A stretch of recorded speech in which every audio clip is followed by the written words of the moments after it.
Over the past 7 days, my administration has been moving with urgency and historic speed to reverse every single disaster of the Biden administration. By the way, the guy was a disaster, okay? You know, we want to be nice. And he's probably not listening right now because it's a little late. But, you know, I don't want him to listen. I don't want to say it. I feel badly. I was, making the inauguration speech, and I'm saying all the bad things. And he's sitting like right here.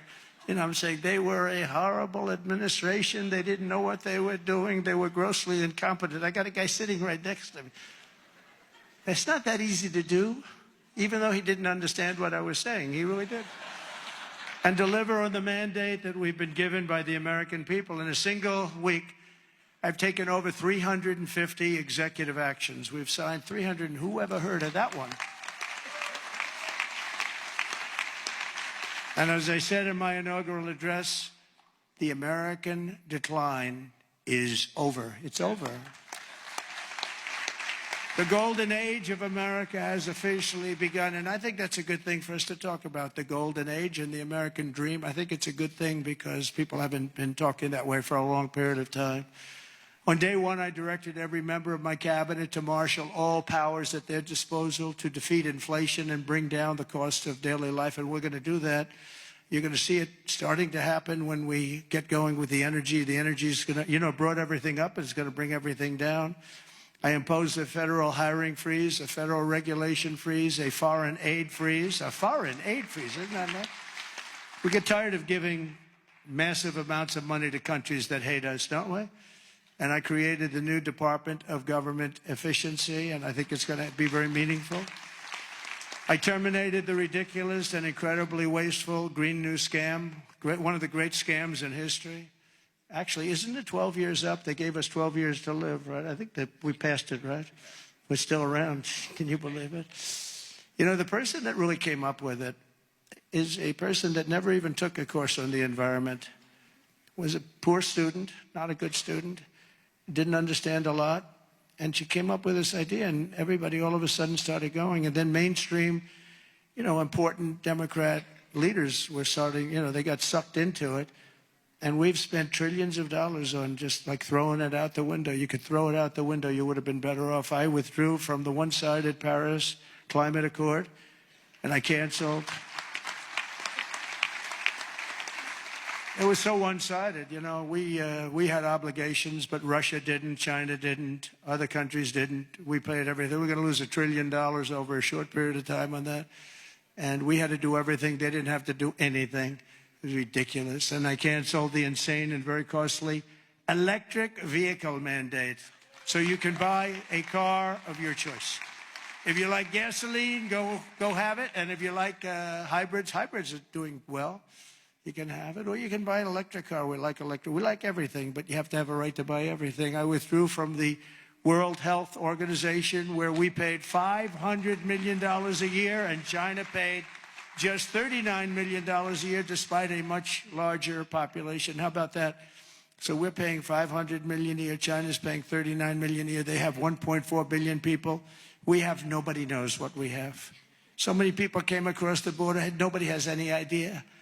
I used to say like 325, but we really don't know. But we're going to know soon. We're going to know. And I tell you, our people are doing a fun. Tom Homan and his staff are doing an incredible job getting the bad ones out. I declared a national energy emergency to unlock the liquid gold that's right under our feet, because we will drill, baby, drill. We're going to drill, baby, drill. It's going to bring down prices, and your energy costs are going to go way down, and that'll happen, I think, relatively quickly. I'm going to give fast environmental approval for anybody building a plant for electric generation, and anybody that invests more than $1 billion will get super rapid approval. Not that they have to wait for 9 years, 14 years, like I approved LNG plants in Louisiana. They were waiting for so many years. It wasn't Louisiana's fault. It was some people, they just wouldn't get them done. You've got a snail here, a tiny tree here, and I got it done in a matter of a few days. I actually got it done. It took them 14 years. I got it done in about 3 days. The people, as we called them, I'll never forget, I called them and I said, "Congratulations, you got your permit." "What?" They were so shell-shocked. They didn't know what the hell was happening. They're going to spend, and they spent about $16 billion on each plant, and they've been roaring since then. But we got them done in a matter of a few days. Over the past week, we've begun the largest deregulation campaign in history, far exceeding even the record-setting efforts in my first name. That was record-setting deregulation, and that was just as big as tax cuts as far as business and jobs were concerned, I'll tell you. I actually asked, it's interesting because I actually asked some of the biggest businessmen in the country, I said, let me ask you, have you had the choice between the big tax cuts? We cut it from 40% to 21%. We're going to cut it further, but we cut it down to 20. Everybody said that would be impossible. The people on the stage helped us with that one a lot. But I said, if you had your choice of that or the big deregulation cuts, what would you take? These are the guys that run the big companies, the big oil companies, the big companies of every kind. I said, would you take the big tax cut or the big cut in regulations? And I've never had anybody said they'll take the tax cut. They took the regulation cut. I'll bet I asked that question 100 times to 100 of the biggest people. They always said, sir, we'll take the regulation cut. You opened us up. You let us create all these jobs that we've all seen happen. So it was even bigger than the big tax cut. I also signed an order to end the weaponization of our government against the American people and investigate all abuses of power. And I stopped government censorship once and for all, and we brought back free speech to America. That's what happened. We're going to bring it back. Because we didn't have free speech. We didn't have free speech. I mean, I was investigated more than any human being in history. Alphonse Capone was a baby. Now, this was a serious killer, Scarface. You've all heard of Scarface. He had a scar for a reason. He didn't play games, but he was Scarface. Of course, nobody ever called him Scarface to his face. They said, Al, you look great today. Guy had a scar that was like 2 inches thick that ran from here to here. And they say, Al, you look fantastic. But Scarface was not investigated as much as your president was investigated. And it turned out to be a positive thing for me. Can you believe it? It turned out to be, we got a lot of votes. I think we got a lot of votes because they saw it was weaponization. It was a fight against a political opponent. I ordered the end to all of the lawless diversity, equity, and inclusion nonsense policies across the government and all across the private sector and the military. We got it. We're getting it out, and we've gotten it out pretty much. We did that in 1 week, and it wasn't that easy, but everybody wanted it. People that were strongly in favor of it, I thought, called me and said, thank God you got rid of that. That was so bad. It was so bad we hated it. We abolished 60 years of prejudice and hatred with the signing of one order, all approved by the Supreme Court of the United States. It was a big thing, and the United States has become a meritocracy again. We are a country that's based now on merit for success. Merit. If you're good at what you do, you're going to go places. I made it and who would have thought that was going to happen? We didn't even talk about that one because I figured that one was going to be toughest to get. And so we are now, if you do a meritorious job, if you do something where you're just outstanding, you advance, and that's what it's about. It's about competition, and it's about a lot of things, and the other becomes a very dangerous plateau. We were on that plateau too long, and it's one of the reasons that you saw very bad things happening with our country. I made it the official policy of the United States government that there are only 2 genders, male and female. Gee, that was a tough one. That was a tough one. Some of these people say like 7 genders. I'm trying to say, go and name them. They got some weird stuff going on. No, we have 2 genders. I renamed the Gulf of Mexico the Gulf of America, and we are restoring the name of a great president, William McKinley, to Mount McKinley in Alaska in honor of the incredible people of the state of Ohio who loved their governor and loved the man that became president. He was the big tariff sheriff, they used to call him, and made a lot of money. Our country became very rich, and when he was assassinated, Teddy Roosevelt became president, and he spent all of that money that was made from tariffs. The money was so enormous, and they built the thing called the Panama Canal. You might have read about this lately. It's become a hot subject because China essentially has taken it over, and we're not going to let that happen. We're not going to let that happen. It was the biggest investment to this day ever made by the country. In other words, if you bring it up to modern day numbers, we spent money that we've never spent anything so much. We've never had so many people die. 38,000 people died building the Panama Canal 110 years ago. And they gave it away for $1. It's also one of the most profitable things ever built. You know, ships are lined up back to Florida trying to get through. We're not going to let that happen. It wasn't the deal. We didn't give it to China. We gave it to Panama, sort of, I guess. But they haven't behaved properly. Perhaps most importantly, I declared a national emergency to stop the invasion of our southern border. We're going to stop that invasion. We've already done it. And today in Tijuana, you probably saw, I got a call from Tom Homan and some of the people. They said, sir, it's unbelievable. There is nobody. You have this huge area. It's a gathering area. It's always been packed with these people. What they did to our country is so unbelievable. That they could do this to our country is so horrible. But he said there's nobody there. And then they actually put it on television. I got to see it. And there was literally not one person, this vast area where people stay there all day long and they just walk right into our country. They just unchecked, no way, no check-in for IDs like voter ID. They don't want voter ID because they want to cheat. They wanted these people to come in because they want to cheat too. But who could allow this to happen? But there wasn't one person standing in this massive, an area that's like 5 football fields, that was packed for years under these horrible people that wanted to kill our country.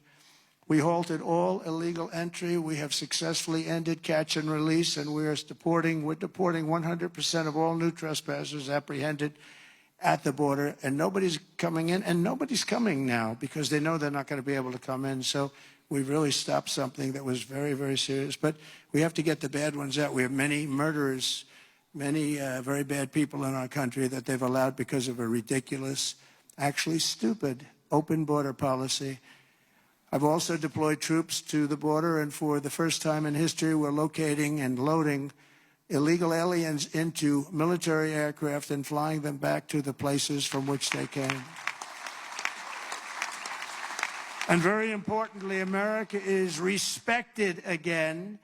We're respected again. Isn't that nice? You know, after years of laughing at us like we're stupid people.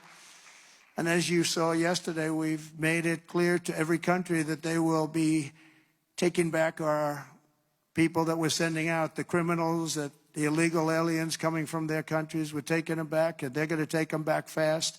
And if they don't, they'll pay a very high economic price, and we're going to immediately install massive tariffs. It'll be placed on them and other sanctions, but the tariffs, I told you, most beautiful word in the dictionary. I also told you that I said that the first time, and I got just absolutely decimated by the fake news, you know. I said, it's the most beautiful word, and the fake news said, what about religion? What about God? What about love? So now I say it's the 4th most favorite word in the dictionary. It's God, love. It's all these other things, but I say number 4, but God, love, religion, tariff, 4th. Another couple of weeks, it'll be like 10. Hopefully it's going to stay in the top 10, but the fake news went after me, Tom, because I didn't say the first 3. And now that I say it, immediately say it. I'm sure they're going to find some others. Throughout the week, the heroes of ICE have been hunting down and arresting hundreds of illegal alien criminals per day, including those with charges and convictions for rape, child sexual assault, terrorism, and even murder. Many murders in the crowd, and many of these murderers have committed far more than one murder.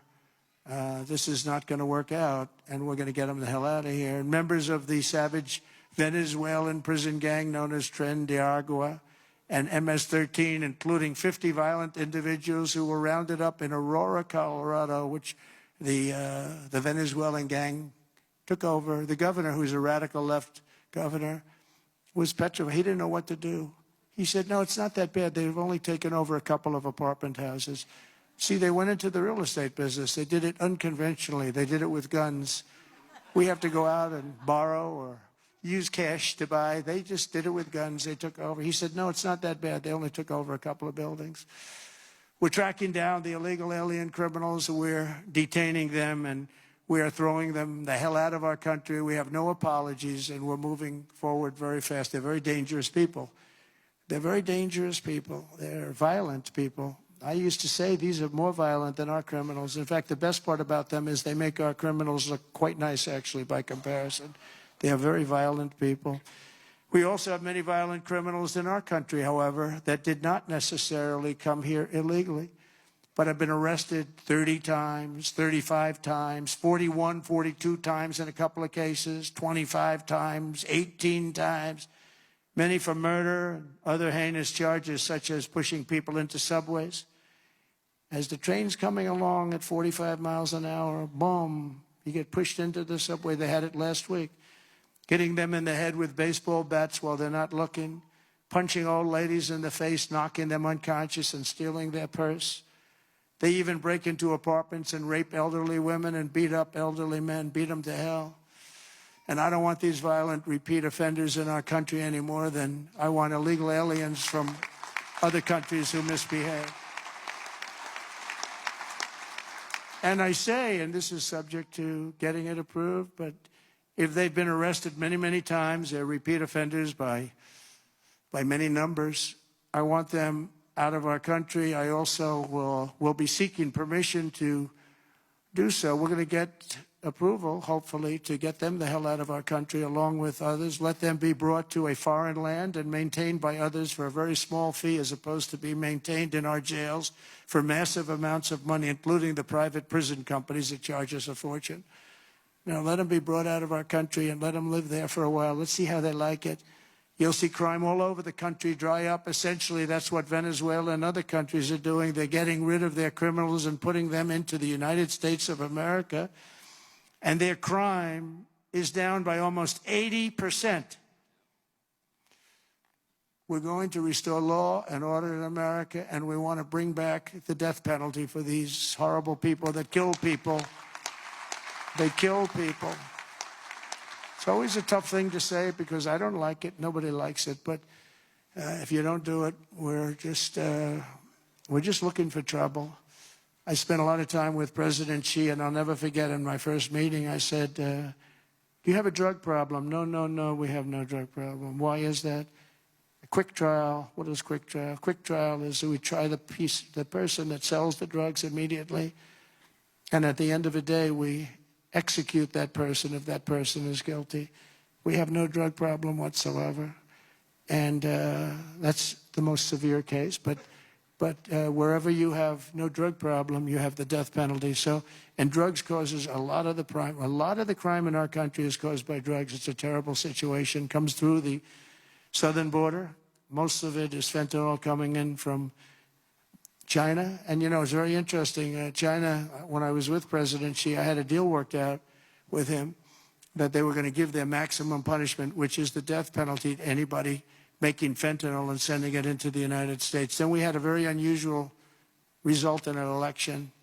We had a rigged election. We had a very unusual result, and that went nowhere. It was all set to be, he would have absolutely done it. He was ready. We shook hands on it, and then Biden, of course, didn't follow it up. He didn't follow anything up. But if that would have happened, you would have had a lot less fentanyl deaths, I can tell you. You would have had very little fentanyl coming into the southern border. Last week, I also signed an order that will designate the cartels as foreign terrorist organizations. That's a very big designation. And as we are fighting hard to get birthright citizenship or automatic citizenship for the children of illegal aliens, that's another way. It's automatic citizenship for children of illegal aliens. That's the other term that they use, which is actually more accurate, more understandable. And it's ridiculous. We're the only country that has it, and certainly the only country that has it to that extent. And it wasn't meant, if you look, it was really meant for children of slaves. This is when it happened. The children of slaves, it was not meant for everyone to come into our country by airplane or charging across the borders from all over the world and think they're going to become citizens. It's not meant for that. It wasn't meant for that. And hopefully at some point the courts will understand that without having to go through a whole big deal. This was meant for the children of slaves. And look at the timing of it, and you'll see. And I hope judges will understand that. And it has to stop, because it's really hurting our country very badly. In the coming weeks, I'm looking forward to working with Congress on a reconciliation bill that financially takes care of our plans to totally and permanently restore the sovereign borders of the United States once and for all. This should include full funding for a record increase in border security personnel and retention bonuses for ICE and Border Patrol. These people are incredible people. I got to know them so well. I was on the phone with them all the time when I was president. When she was the border czar, she never called them. Remember? We went like 4 years, and they started asking her, did you ever speak to him? No. We asked the Border Patrol, did you ever speak to the head of the Border Patrol? Did you ever speak to the vice president who was your border czar? No, I never got to speak to her. This was a terrible thing that was going on. This was a con job. We also need a massive increase in the number of detention beds and funding for all border security infrastructure and barriers, including the completion of the border wall. We did 500 miles of wall, and that's one of the reasons we had the lowest number. You remember the famous chart that I looked to my right, bring down the chart, and I looked to my right, something went right by he. But that chart, I don't know if they have it now, frankly. I didn't tell them to bring it. But they're very competent people. They might. If you have the chart, put it up. If you don't, that's okay, too. But that chart showed that we had the lowest number of illegals coming into our country in history. And I love the chart. Even if it didn't show that, I would have loved that chart. Because that chart, I wouldn't be here right now without that particular chart. But it was pretty amazing. It was really amazing. And we did a great job. We had the lowest, the week I left office, we had the lowest number of illegal immigrants coming into our country that we ever had. Simultaneously, we must make a record investment in interior enforcement, including deportation flights and aircraft, as well as funding for our new task force to eradicate the presence of foreign gangs. We have some of the worst foreign gangs. It's not even believable. And criminal networks that have brought devastating crime to American soil. We're getting them all out. We're getting them all out. I won on that, you know. It's like some people explain it very well. They say, gee whiz, you know, they look at the people. As you know, in Colombia, they agreed with us almost immediately after I got involved. And Marco Rubio and I worked together. He did a great job. And we really did. And Mike Waltz, we have a great group of people. But we were being scolded because we had them in shackles in an airplane. And he said, this is no way to treat people. Now, you understand, these are murderers, drug lords, gang members, just the toughest people you've ever met or seen. How would you like to be the pilot of a plane? You got 2 pilots up there, and you got 300 people sitting in a plane. Every one of them, either a murderer, a drug lord, a kingpin of some kind, the head of the mob, or a gang member, and you're flying that plane. It's not going to end well. Do you ever see the movie Con Air? That's what, yeah, except here's the difference. The people in Con Air were actors. They weren't nearly as tough as these guys. I would say that plane would be gone before it ever left. Those pilots would be gone before it ever left. So they don't want us to shackle them. I don't want to be in that plane. I want to thank every Republican House member for voting to pass the Lake and Riley Act, the first enforcement only bill that's been passed in 3 decades. I met the parents of Laken, and they were incredible people. They were just so devastated. I mean, can't even explain to you. You can't say somebody's life is over, but essentially their life is so different, and it can never be the same. She was beautiful. She was great, great person. But to have a bill of such importance named after her is a great tribute. But what these parents, and you know, you have so many of them, where they've lost a loved one to crime, but to this new form of crime, criminal, illegal aliens, it's massive. The numbers are massive, and you add that to the crime we already had. This shows the potential for additional enforcement bills that will help us crack down on criminal aliens and totally restore the rule of law in our country. I'm also eager to get to work with Congress on the largest package of tax cuts and reforms in American history. We've got to get that done. And we don't want to get hung up on the budget process. We just want, whether it's one bill, two bills, I don't care. Let these guys, they're going to work it out. They're going to work it out one way or the other. But the bottom line, the end result is going to be the same. We want to have all of those benefits. And we want to keep people's taxes low and actually make them lower. And that's not just rich people. That's everybody. It's, frankly, proportionately the lower scale, much more so than a higher scale. Not only must we permanently extend the Trump tax cuts, if we don't, you're going to have about a 60% tax increase. But I also intend to keep my promises, starting with no tax on tips, no tax on Social Security, and no tax on overtime. We're working very hard to get them done.